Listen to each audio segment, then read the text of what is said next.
মাস্টারমশাই বল্টুকে বলছেন, আচ্ছা বল্টু বলতো, ইঁট মারলে পাটকেল খেতে হয়, এই ব্যাপারে তুই কি জানিস?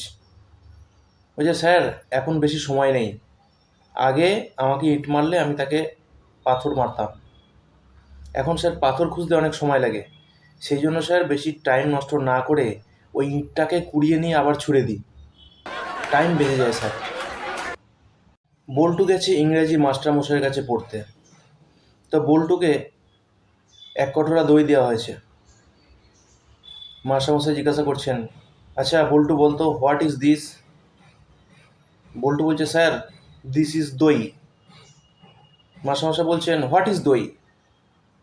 বল্টু তখন বলছে, sir milk slip in night and in the morning become tight, this is দই।